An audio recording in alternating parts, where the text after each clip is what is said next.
Can I just say in passing, ne? Yeah. As much as our government is fucking up, we have to give them props for taking Israel to the International Court of Justice. Right. No other country was willing to take on that hardship of saying, you know what, fuck what you guys are doing. It's a genocide.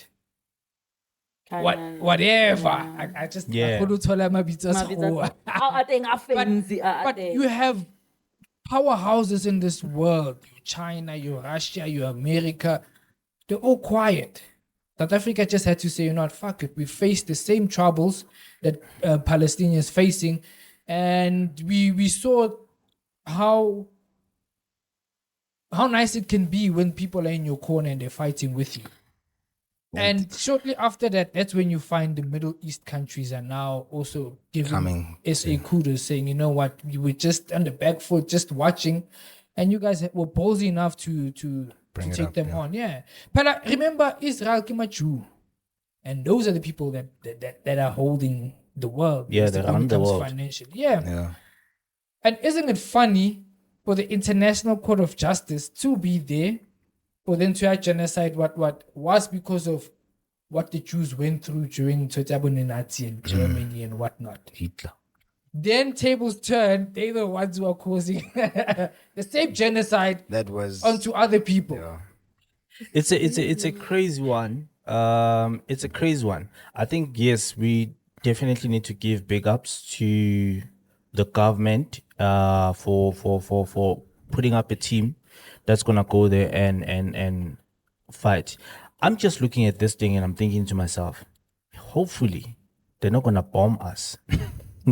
Because like honestly, good in South Africa. I just fucking sometimes feel like corruption is a genocide to fucking us as South Africans. So yes, it's a good move, Mara.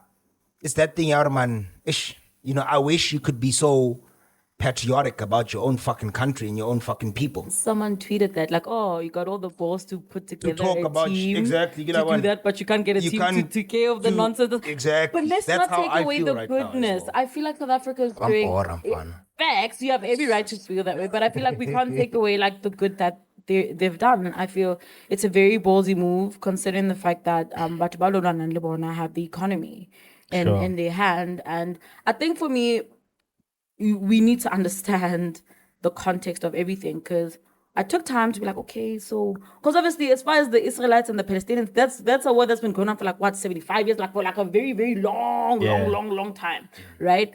And as far as I feel like having an opinion about it or having anything to say about it, I think it's better to say something if you like thoroughly research or educated about it. And I think for me, I'm going at that because I want to come to what Witty said.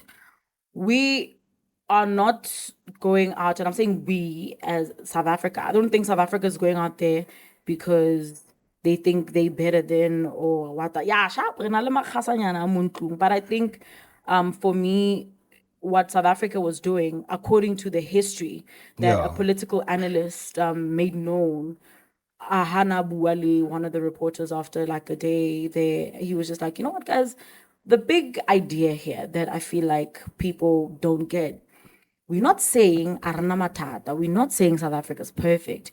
We are making this move because these people were our ally when we were being bullied as the minority. As a minority. Actually, we were being bullied by the minority of the white, and then majority was the black people. So during the apartheid era, they were the people that were there for South Africa. So if you know anything about South Africa, which obviously you guys do, the biggest rule here is Ubuntu. Yeah. If it's done for you, you give it back, and you give it back 10 times. So regardless of the fact that everybody else, it's not that all the other countries don't see what's going on. It's just a matter of, I don't want to bite the hand that feeds me, or they're too big for me to fight, so I'm a keep quiet. Or maybe they've got some sort of alliances and they benefit from that being in action or whatever. But for South Africa to do that, I think it's a very ballsy move, because the truth of the matter is we do not have the resources to deal with the repercussions that may come. That is the honest truth. we do not have the repercussions to deal with what these people might do. Because if we are fighting, it's like fighting the big bully in the class. You know, I got this out like but for me, I think it's just being able to look death in the eye and say, Oksalayo, yeah. I think, and that's dope. Like for me, that goes down history's books. I hope going forward, like all the syllabuses that they have from grade 10 in history, please put this in the textbooks for the kids. I think I also I do agree with you, Oguti. It's a dope thing, right? And also, we don't know, this thing might help us in future if we do go through shit as the country. Maybe people will remember Oguti, South Africa, they actually fought for someone at some point, right? So I think it's a good thing. I don't know if you guys have said everything that you want to say about this, because there's something that I want to ask. Well, before in passing, you know the ICJ, the International Court of Justice. Sure. They can make a ruling which lawfully is binding, but they can't enforce it. Yeah, I think that's the shitty part about it. So with them not being able to enforce it, meaning by LSG, you have to pay back Karen. If you don't wish like paying back Karen, there's nothing much they can do. Yeah. Understand? And now there's another, I forgot what it's called. I think the Supreme what court. It's another court different to the ICJ. So if, let's say, they tell Israel to pull back their troops and stop this genocide shit, and they decide not to, the ones that can enforce that ruling, it's, let's say, the Supreme Court. I might be under correction. I forgot their name. But guess who has veto power over that court? America. And they're the allies of Israel. And funny enough is that the president judge of the ICJ, she's American. And the deputy president is Russian. So honestly, it seems quite interesting that whatever would happen, yeah. And also some people share sentiments that those judges can represent the ideology or the beliefs of the countries they come from. Yes, do you think that could be the case? I feel, you know what? You were saying something that I actually saw today, like I think it was earlier today or last night, when someone says, this is bigger than just, South Africa went there and they did that.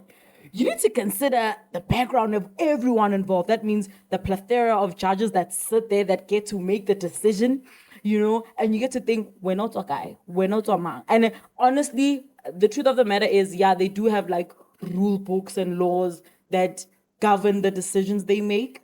But I feel like if you feel a certain way and you feel like this shouldn't happen, you're going to look for the laws that condone the decision you want to make. So bringing that into attention, I just feel like it's a very tricky game. But I'm going to take it back to where I put it, and I'm going to say, win or lose, shout out to the boys for trying. Because it's a big thing. Like right now, as Gichilo earlier, it's like Oshape Buli Katlapa. And we on that like period where we want to see is the bully gonna clap back or is the bully gonna be like and walk away. We all pensive there. And I'm like, win or lose, the boys did what they had to, and I'm proud of the boys. Like, okay, the team actually, because it's not only men, the team of journalists, the team of lawyers, they did a really good job. I don't know if anyone else like wants to like. So I've got a question, right?